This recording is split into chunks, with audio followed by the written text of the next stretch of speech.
My name's Tim Larkin. I've got a company called Target Focus Training. We've got about 45 instructors, 10 master instructors. We do seminars worldwide, and we also have our main training center out of San Diego, which proliferates the system, trains instructors.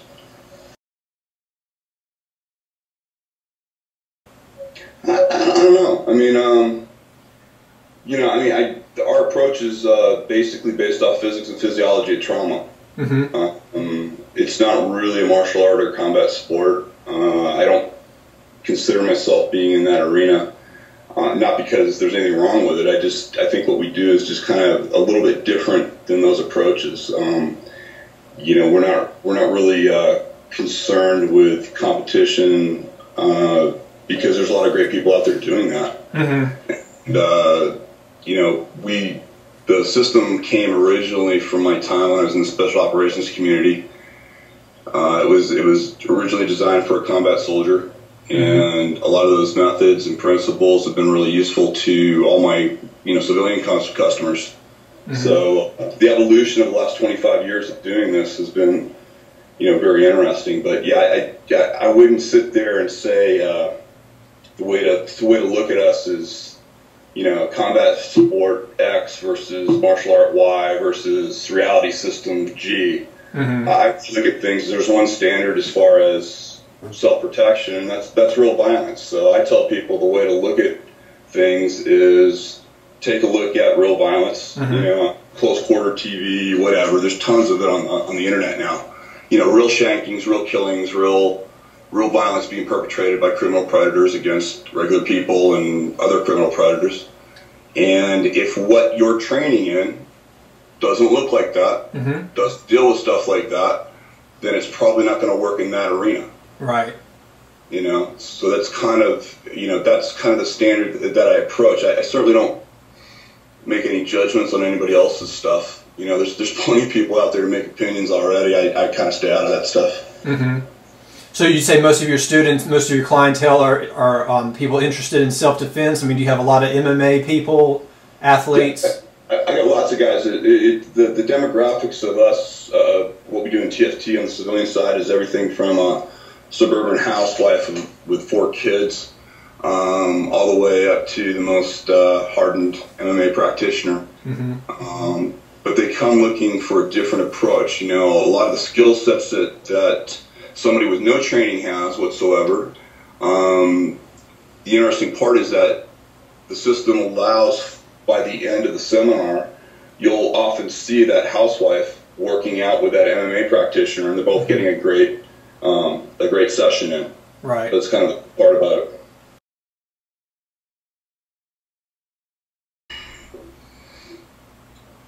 I think the industry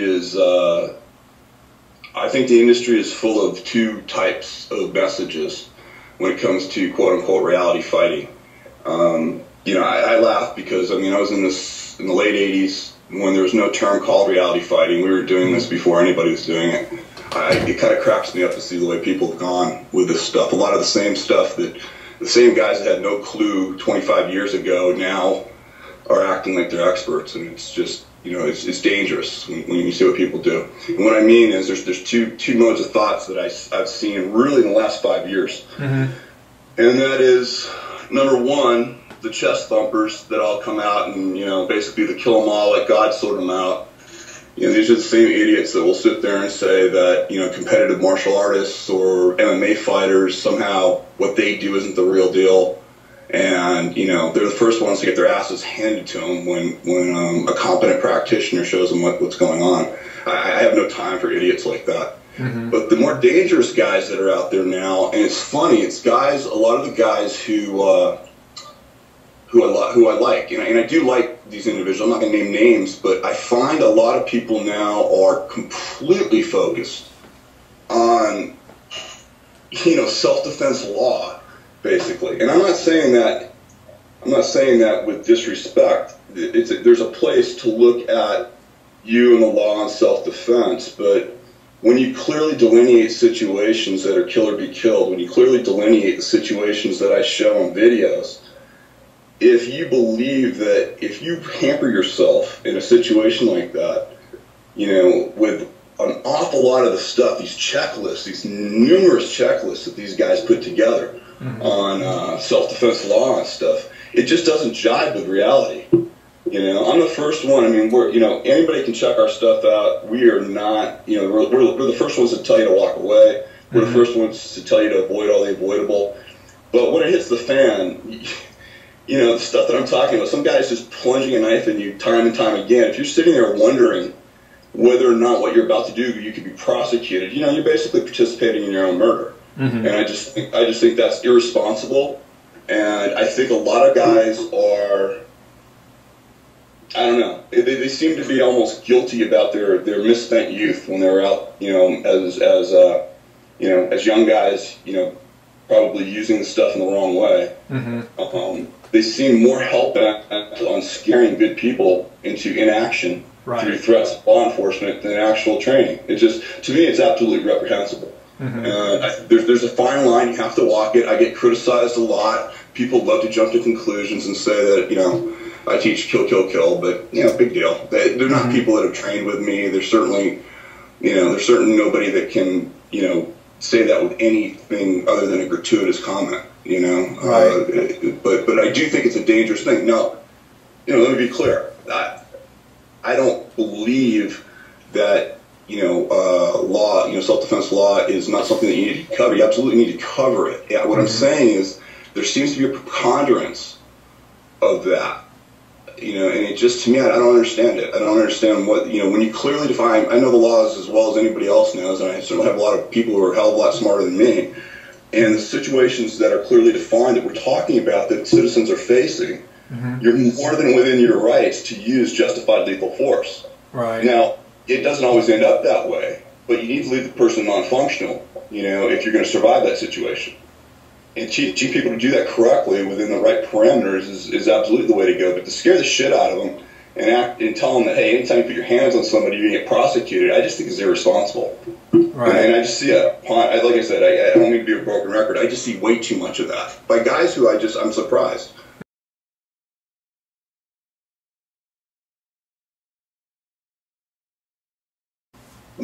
No, you have to, I think we make a big point of training people in principles, not techniques.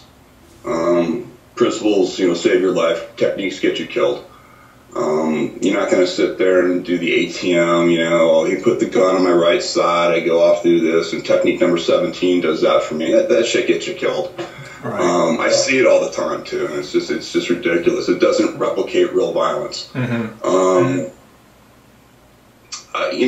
That piece is interesting. It shows the difference between, a reporter, the reporters in New York who didn't go through the training, and then recently we had KABC, which is the big one out in L.A., and we had that reporter went through the training. His experience was totally different. His whole experience was, after seeing it all, he goes, this is absolutely necessary information, as uncomfortable as it is. It's put out in a really responsible manner. And, this is not some crazed kill or be killed thing. And what was interesting in the New York piece that you're talking about is they went to 4 women, and only one of them was a little bit squeamish about it. Everybody else agreed with the approach. Right. One woman kind of said she dismissed it. 2 of the women, one of the women was young, the other 2 had children, and they didn't even hesitate. They said, absolutely, I would absolutely do that, to protect myself. And that says a lot, but again, I don't spend my time trying to convince people anymore. What we do is we find people that are open to our material, they read what we give a lot of free information, and those that are open to this type of approach are there. Sadly, a lot of people that seek us are after the fact. Anybody that's experienced violence, they don't have any issue with what we're talking about. Everything jives with them correctly. We speak to those people very clearly. Or if you've grown up in a violent environment, people get what we talk about right away. And there's nothing gratuitous about it. There's nothing excessive about it. We certainly don't think the information is cool. It's just absolutely necessary if you need it. And you have to have a plan.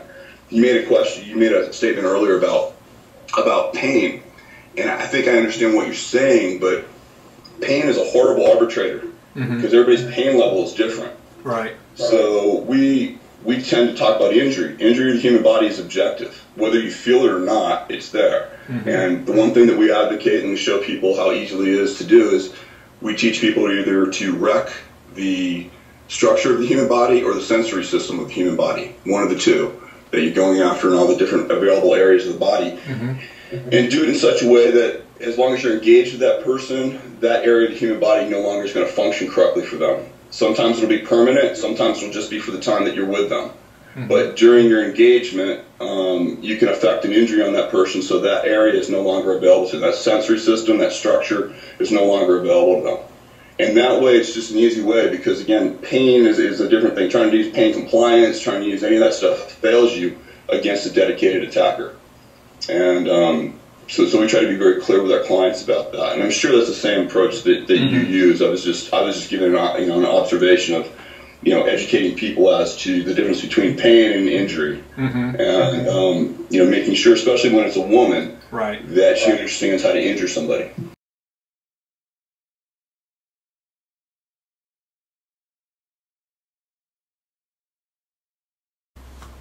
No, the best you can ever do, and whatever you're training with anybody, is give somebody a 50-50 chance.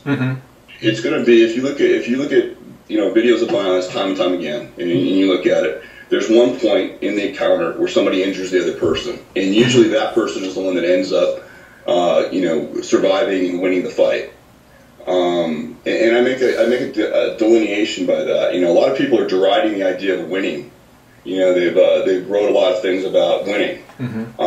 They'll say things like, "Oh, you only survive a violence" or something like that. And I understand where they're coming from, but you absolutely want to be the one standing over, intact, as best as possible in a situation like that. So yes, you do want to win, and you do want to survive that. But again, there's no illusions. Anything that I teach any of my clients, any of my students, works just as well on me. I'm not immune to it. I walk out the door, I catch a pipe to the back of the head, I go down just like anybody else. That's just the realities. And the other thing that I try to tell people all the time, when people get so full of themselves about training, is, you got to remember the best practitioners in the world at murdering other people, at killing other people with their bare hands, have zero training in combat sports and martial arts.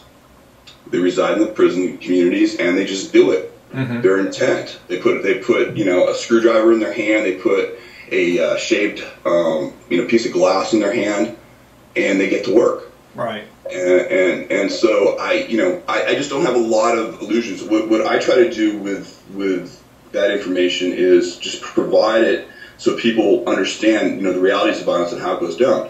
When it comes to traditional martial arts, combat sports, I got the greatest respect in the world for those individuals and those practitioners. Like the UFC, I love it. I'm out here in Vegas. I know a lot of the guys out here. A lot of the top practitioners are my friends. A lot of the promoters are my friends. And I have no problem delineating the difference between a sport competition and what happens out in the street. Sure, there are some gaps, and most practitioners that I know, martial arts practitioners that I know, recognize those gaps. And I never look at it like either or. People will ask me all the time, they'll say, "Hey, can I still do my martial art and do TFT or do all this stuff?" It's different. It's what you're training for. My whole thing is, if you're in love with the art, if you really truly like the legacy, the art, how the system developed, if you love everything about it, then I can't tell you not to do that.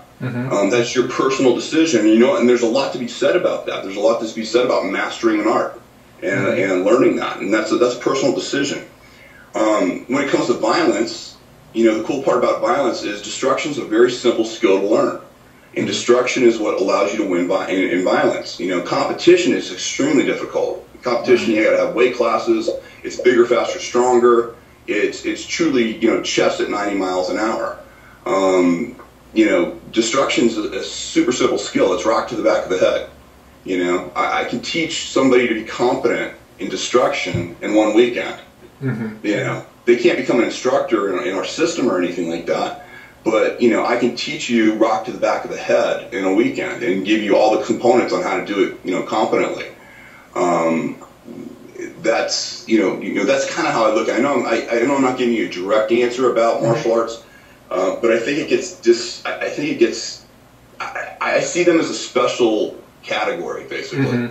I don't put them in the time. When I look at reality, guys that say they're in reality fighting and they're doing it and they're avoiding real violence, they're avoiding things, that I have a problem with that. Or they're chest thumping and they're not acting like, some guy at a bar. I mean, there's a great video of Boz Rutan, and I love the guy, and he's hilarious, and he shows him hanging out at a bar. All right. And he'll do stuff like he's sitting at the bar and he's kicking back, and a guy comes up to him and he basically insults him. And Boz at the camera, Boz is looking at the camera and he says, "And there's always these guys." And he gets up, grabs the guy by the head, bams, 4 or 5 times on the head, and drops his ass. Yeah. Hilarious. Absolutely funny, but completely irresponsible when it comes to real violence and real work. Would it work? God, it would work fantastic, what he did. Yeah. But when it's shown in that kind of a context, people dismiss it right away. They say, well, there'd never be a time where you do that. Whereas, if Boz is still sitting at that bar, the guy comes up, and the first thing he does is he slams him in the chest with a shank. And it doesn't get all the way in, it cuts him, and then Boz comes up and does that completely justified. Right. It's all how you put that information out, and so my whole thing is, hey, just be responsible on how you put it out. Don't sugarcoat anything. Don't show things. People ask me all the time, they go, "Wow, why do you show that to civilians?" Right. I'm like, God, that's there's like it's supposed to be some secret stuff. Like I'm like, dude, check anything out on the internet. Check out what these guys are doing. Any moron knows how to grab a guy by the back of his head, throw his head in the concrete, and brain him. I'm not showing anything that career criminals don't already know. What I'm doing, though, is I'm putting it in a context where a sane, socialized individual can get relevant information and also have the physics and physiology behind it. And also, most people don't realize the danger that they can get themselves into by participating in antisocial behavior. Right. Where they can disengage, and it never gets to that point to where you cross that physical plane.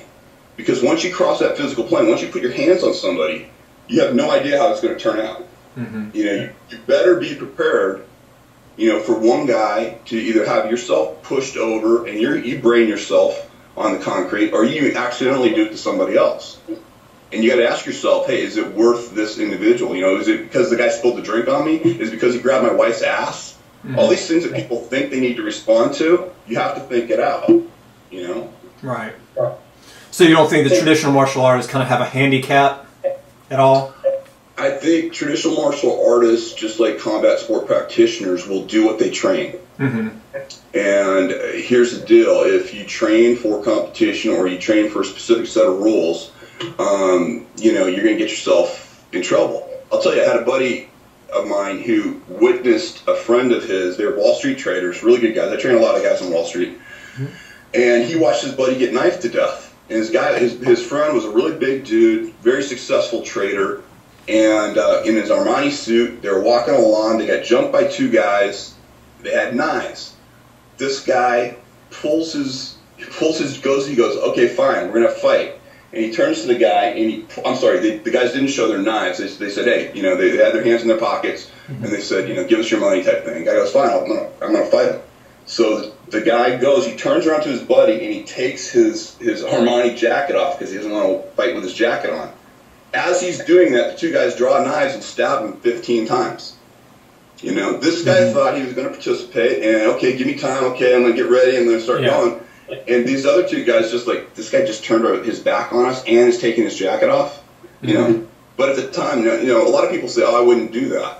I have, time after time, people sitting there doing things that they train. I had a guy out here in Vegas, a really good BJJ guy. Awesome dude. 2 guys jumped him in a parking lot. He knocks the first guy out, no problem. Second guy tries to stab him. As he's trying to stab him, he controls the blade, jumps up, and puts the guy in an arm bar. Has him completely tapped out right here.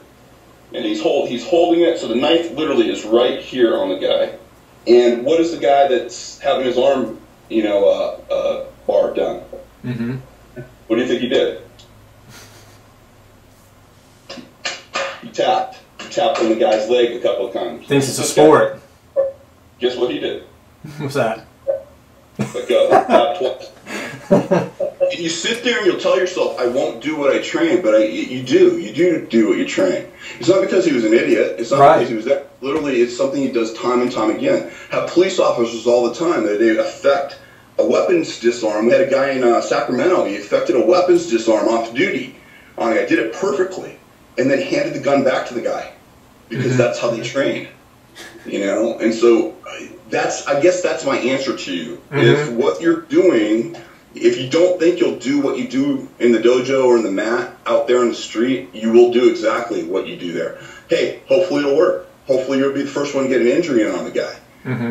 But again, don't expect it to be like the dojo.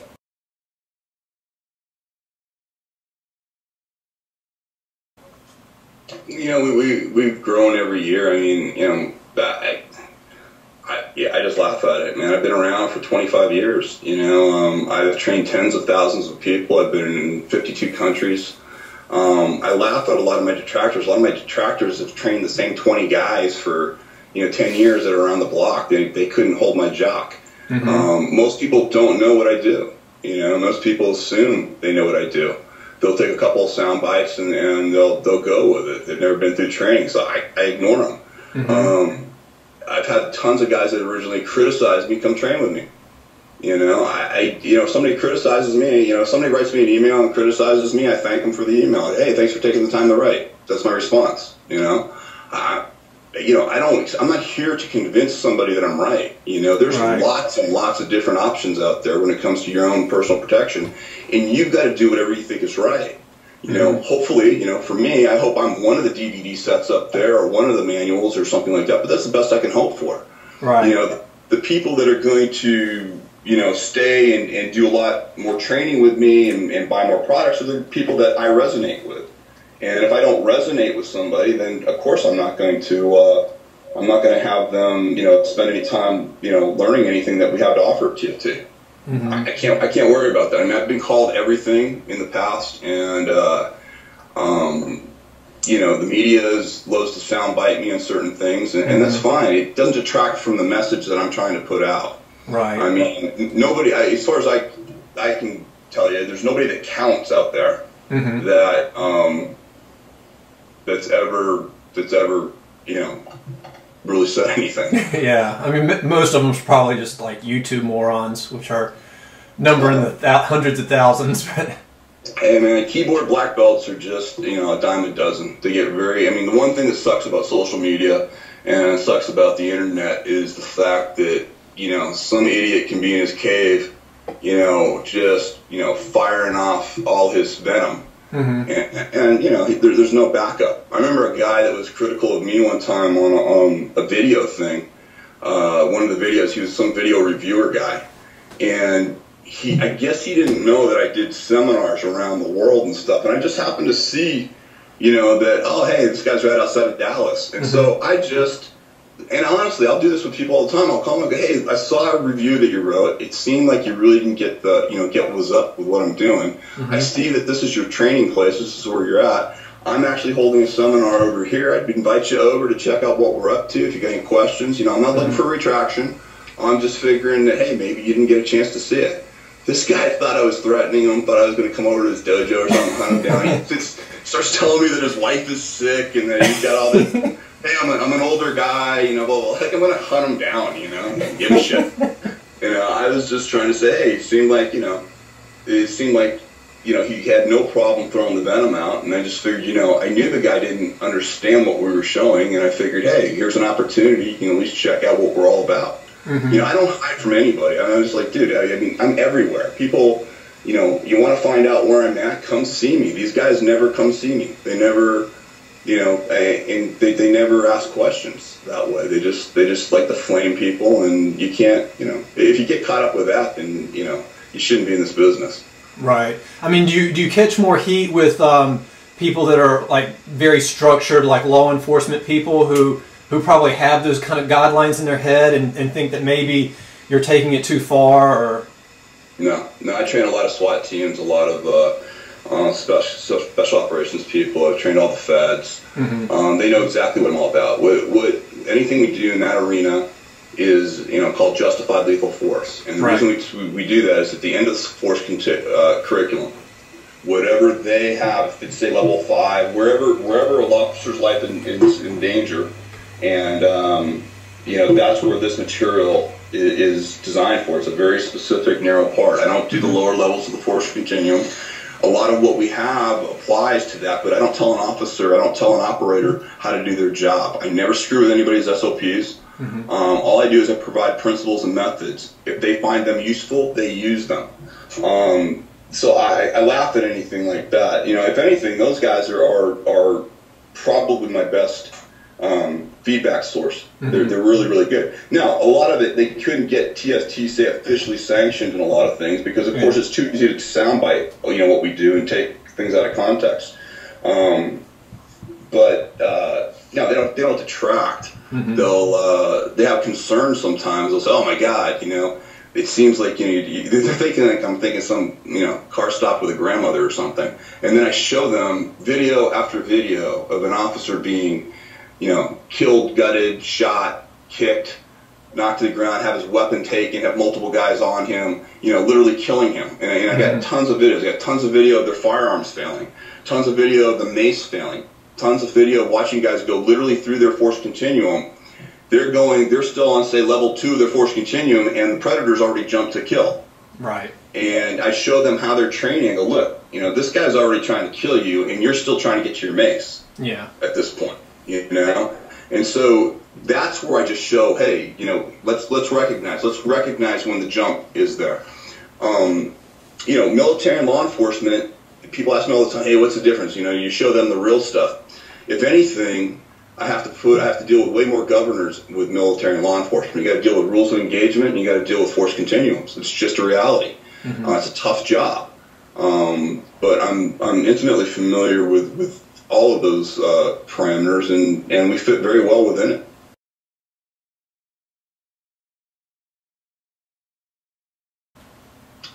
It's not different. I train women and men exactly the same. Violence is violence. It works regardless of whether it's an XX or XY chromosome or any of that stuff. I mean, the thumb to the eye isn't going to care whether it's a female thumb or a male thumb. What you do though is I have a couple parameters training really women. And one thing, well, women and men, it's asocial the whole time. Meaning there's no communication during training. They don't talk. There's no talking during training. They're going to mimic asocial. Women can never work against another woman. They only work against men, and they rotate. So if I've got, say, 50 people in the class, and I got 40 male body types and 10 females, those females will all get a chance to go up against 40 different male body types. That we do at that time. It's just a ridiculous parameter to have a woman going against a woman. In my opinion is I'm not going to waste a woman's time. And those are the ways we put people through, and it's been really successful. A lot of the courses I've done, I've been able to get local law enforcement and firemen to come to the course. If a woman doesn't have somebody to work out with, I can set her up with a fireman or a cop and do the training with him during that. It's good for both people. Usually the local guys really like it. It's a good thing for them. The women never mind it, especially when it's the firemen. But it's a really good way for people to deal with it. But I think it's ridiculous for humans to be treated any differently, and I think it's a huge disservice that's done to women. Women are told that things are different for them. Right. And it's not. It's absolutely not we prove it time and time again. When you see a woman injure a man and affect the injury, it's the exact same as when a man injures them. Are they always going to be bigger, faster, and stronger? Well, yeah, but that's true for men too, for the most part. You're gonna have that all the time. So, everything that we did when this system was designed early on, it was designed for a soldier that's been in country at least 60 days. He's not drinking water, so he's not well hydrated. Probably, we assume that he hasn't been eating well. We assume his sleep schedule's off. So any of the fitness that he came into the engagement with is probably gone. So all he has is his body weight. And so anything we did had to work with just you and your body weight and whatever kit you're carrying. And so that works really well. We never assumed that you're going to have any sort of physical superiority in the situation.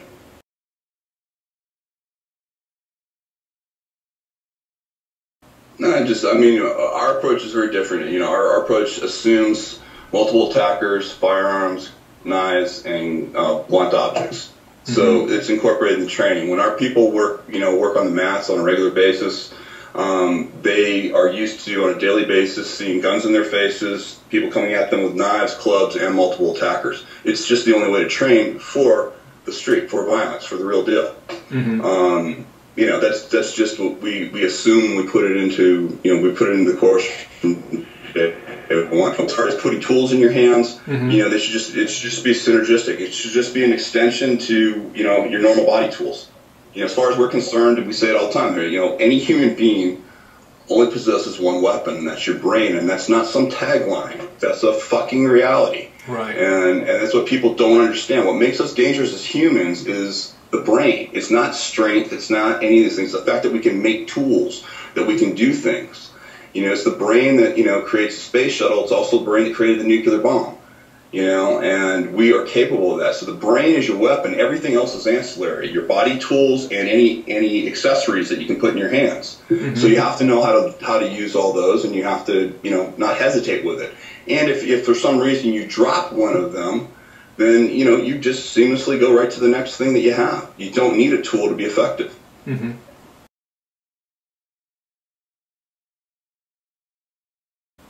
No, everybody has to learn the same thing. Everybody has to understand what makes violence work. And so you just immerse everybody in the real deal. You immerse them right away with the idea of what it looks like. Most people don't understand what a real violent encounter looks like. They have all these media images. And when you really see two humans collide, one guy gets injured and just collapses. The body just collapses. It just goes down, And when you see that, and if it's something you haven't seen, I remember the first time I saw a dead body, it wasn't what I thought it was going to be.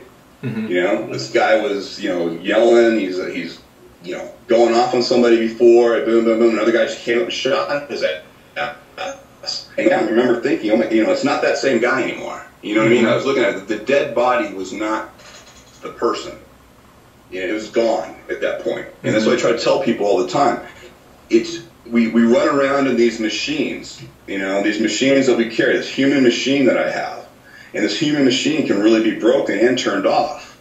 But the weird part about it is if you're worried about a loudmouth, if you're worried about some asshole that's yelling at you or something like that, and you think shutting him down is going to change anything, you're crazy.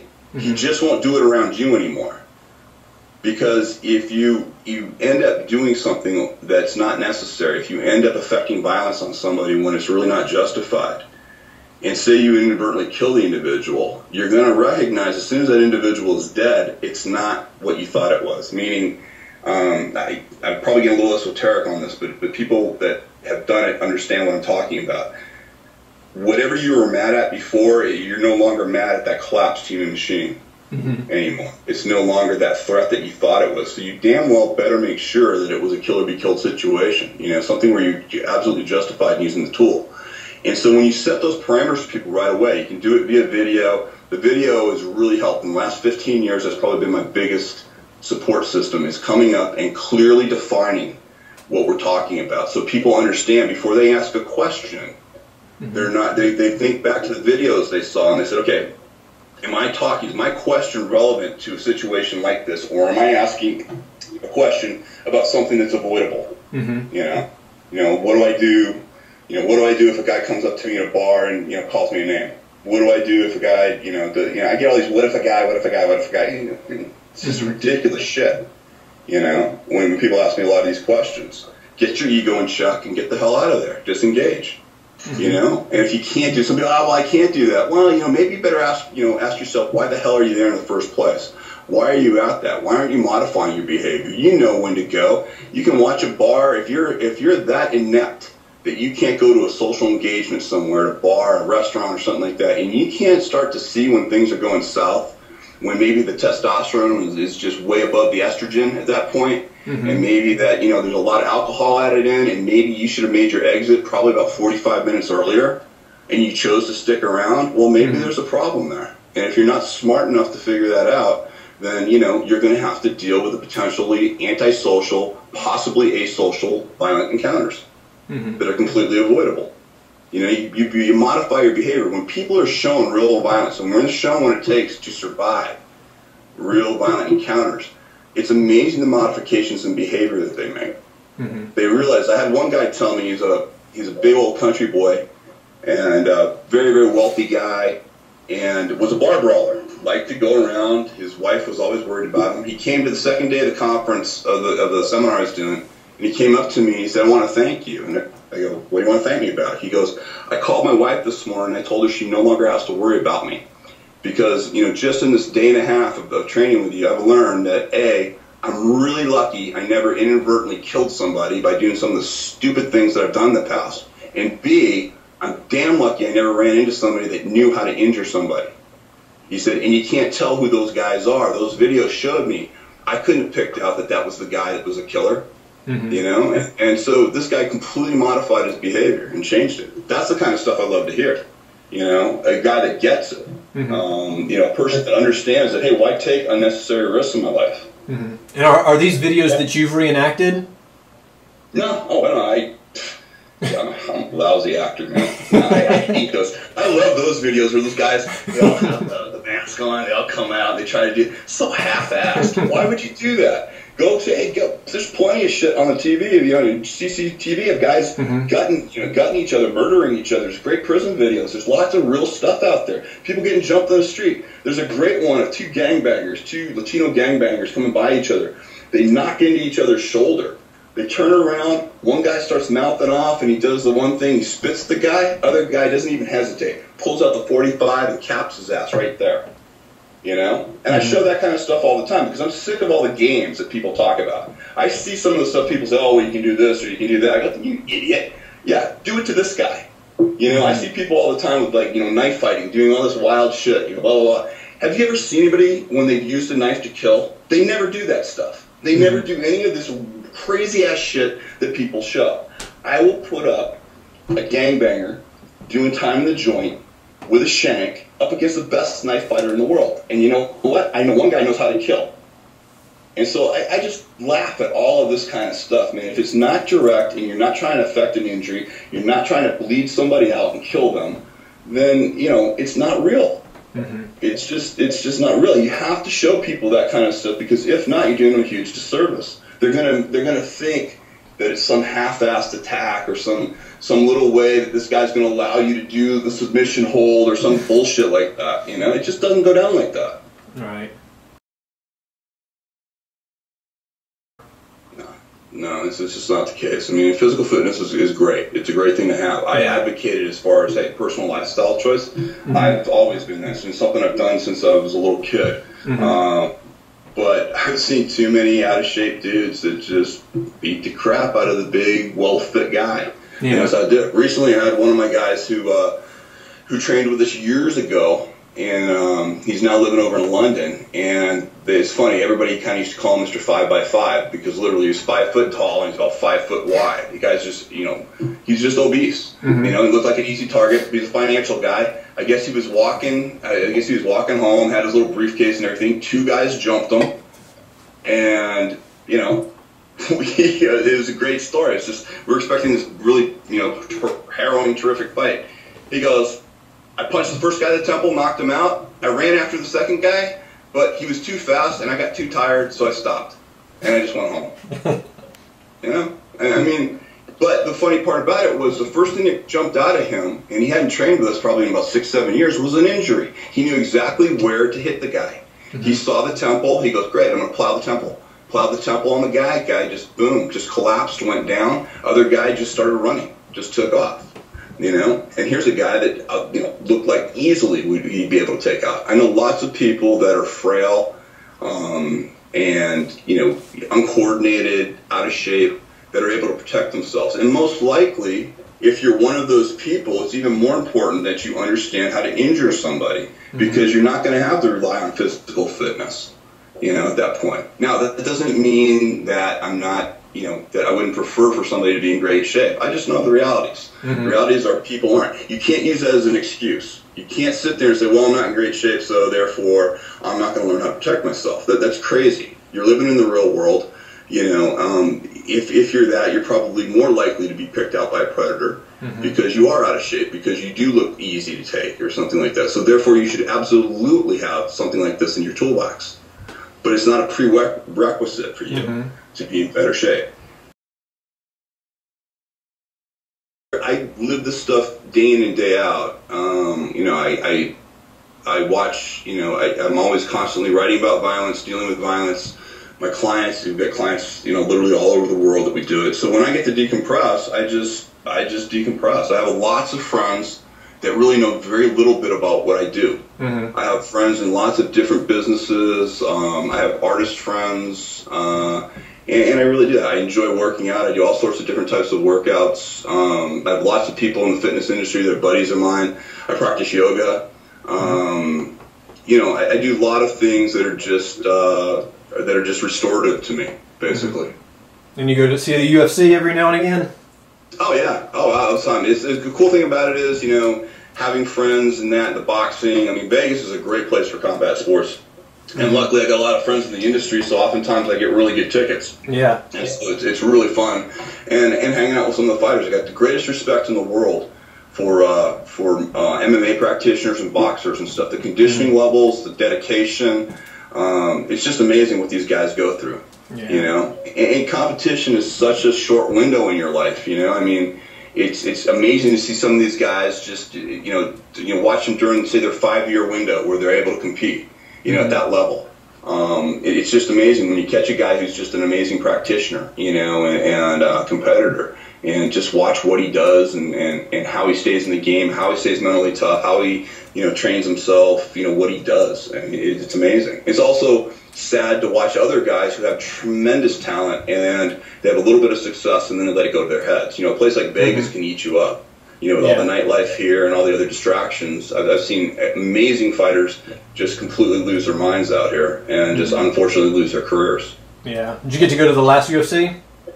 I did not go to the last one with Anderson Silva. That was a great knockout, man, on Belfort. And Belfort's a great fighter. I know. What's interesting, though, that kick that Silva did is something that, you know, for me personally, that was great to see because that's one of the things that we teach, you know, one of the principles and methods that we teach is the idea of blind spots in the human being. And that particular kick, you can see Belfort thought it was coming to the waist. And what's interesting is there's a blind spot that when you're coming in that close, your peripheral doesn't pick it up. So from here to the chin was just something that Belfort just couldn't react to. And it was perfect. And Silva just executed it. I would have liked to see a little more body weight in it, but hey, he got the result. I mean, it was outstanding. It was outstanding. My jaw just dropped. Fun to watch, man. Yeah, yeah. And I read somewhere that he picked up that move from Steven Seagal. And I was like, I've never seen Steven Seagal do that. Yeah, Seagal's an interesting guy. I mean, I've met him a couple times. You know, briefly. You know, I mean, Steven. You know, the one thing I'll give him is you don't get to his level in Aikido that he got to over in Japan unless you put the time in and the work in. So his credentials are legit there. Yes, he's overweight now. Yes, he's not as focused as he used to be. All those other things. But you know, you can't take away that hey, the guy had real skills and real conditions, and you know, he was a good practitioner in what he did. I've had the privilege to meet a lot of guys over the years like that, and I you know, I see what made them. You know, what's interesting is when you get to be around a guy like that, you can pick up. Okay, this is why. You know, he got to the level. This is where the charisma was. This is where he was able to go into the films and stuff like that and do what he does and how he relates to people. I try to look at people from those aspects, you know, going, okay, what is it that makes them great? Because I've seen guys who are far better practitioners, far better technically competent, but they don't have that skill set socially to, you know, to put the message out there to get, you know, to get across. And a guy like Seagal for many, many years really did. He did, you know, as much criticism as he gets now. You know, it's pretty amazing what the guy was able to do, you know, once he was given the chance. I think it's important really I try to revisit it every quarter, you know, on where we're at. I have an idea of what we're doing. I think it's extremely important to get a very clear vision of where you want to go. And let me give you an example. When my original partner bought, you know, I allowed my partner to buy me out of my old thing. I was pretty much, he took advantage of me during a divorce, and basically just kind of left me with very little money between the divorce and him just basically giving me next to nothing. I was left really at a point to where it was really stark. It was really truly starting over again. And I used that time to really think about what I wanted to do. If I was going to re-enter the market, if I was going to do this, how would I do it, and where did I want to be? And I was sitting in my brother's apartment in Mission Beach, San Diego. He had a one-bedroom loft that was right there on the beach. He let me use it while he was away in New Zealand. And I basically, from there, created the whole idea of target-focused training. And I said, listen, if I'm going to do it, I'll have no governors. I'm going to do this. And I literally was living on just, next to nothing during this time. And I had no way of executing this other than, I just had to put it in my mind. So, the goal I put in my mind was, okay, if I'm going to do this, I'm going to do this big. And I want to be in at least 5 different English-speaking countries other than the U.S., and I want to do this within the next 3 years. And within the next 3 years, I built it up to where not only was I doing it nationally in all the major cities, but I was doing it in London, Sydney, Melbourne, Hong Kong, and the only other place that I had to hit was Johannesburg, and I hit Johannesburg right before my 3-year mark, and I did the presentations there. And so I hit that goal at a time where it was absolutely ridiculous to even imagine something like that. So I'm a big believer in that, but of course you have to besides the goal, you got to incrementally work towards that. A lot of people talk about the Kaizen principle, just a little bit of improvement every day. I used to think that was all, happy talk until I had to execute it, and I found that that's exactly how you get there. So you set the goal, make your goal big, but then start doing the little steps toward it, and it's amazing how much in a very short amount of time, by just doing a little bit, that you get. So I'm a big believer in that. My goals for this year with the business is we needed to create a much larger training facility, kind of a headquarters training facility here in Las Vegas, and I'm in the middle of executing that, and we'll probably have that up and going, mid-June. Something that I wouldn't have conceived of a couple of years ago, but I got the right people involved, and we're going to have a really exciting offering, later on in the year. But again, that comes from just, putting the time in over these last, 10 or so years, and working towards this with a mind that, building the right relationships and laying the groundwork. And that's all done by effective goal setting. But I think sometimes people confuse affirmations with goals, and goals are something that require work. Affirmations are just happy talk, And but I would encourage, listen, if I can do what I did, in the late, what was that? That was like 1998 when I was basically on my ass, and rebuild to what I rebuilt till today. I mean, to what I've done today is unimaginable back then, But anybody can do it that way. But you got to want to do it, and you got to actually. It has to be something that you're passionate about. It has to be something that you love. Don't say you want to get. I have friends all the time, that they'll sit there and say, yeah, I'm following that diet, whatever it is, whatever they're talking about, and I'll be eating with them, and they'll literally be doing the exact opposite of whatever the diet does, and I'll eat with them for multiple meals, and they won't as once done what the diet, told them to do. Yet they can memorize back to me, they can rote memorize everything you're supposed to do in the diet, and they can talk extremely intelligent about it. But they haven't taken one step towards actually, affecting the change, and making those little changes that make all the difference.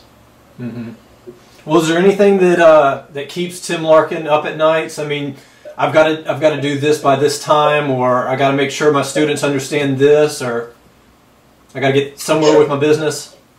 Yeah, I'm always driven. Stuff will wake me up at 2, 3 in the morning sometimes. If it's something that I'm in the middle of working on, like right now, I just signed on to do another book, and I'm already, stuff's waking me up in the middle of the night, and I'm writing it down as I'm doing it. Sometimes it's positive stuff, sometimes it's negative stuff. If I find it's something fear-based, I try to really look at it from all angles and remove the fear and turn the fear into an opportunity. There are some times where you think, oh, geez, have I bitten off more than I could chew? Can I do this? But I look at it the same way you look at a violent situation. The first thing is you got to educate yourself. Everything's going to seem overwhelming until you've trained yourself, you know, and how you train yourself is really effective. You know, you don't learn to shoot by, you know, coming in, somebody giving you an MP5 and slamming in a 30-round mag and just spraying the place down. You know, you got to learn, you know, the old adage, you know, slow is smooth, smooth is fast. And if you apply that to basically all aspects of your life, you're going to be a hell of a lot more effective in what you do. Okay. What's the book going to be about, or is that still in the works, kind of secretive? Oh no, it's going to be a female-focused book. It's really going to be women and you know, women in self-protection. Just all the stuff over the last 5 years that I've written about when it comes to women, and then also all the stories that my clients have shared worldwide about, you know, women in violence, dealing with violence, training, you know, what to look for, how to think about things. I'm fortunate to have a lot of great people in my life, much smarter than me, that are able to help me out with this. And so, you know, I think it's going to be a really good book. I'm really excited about it, but I got plenty of time to work on it. I mean, my publisher's being really good about it, and they're going to give me a hell of a lot of support, which is kind of nice.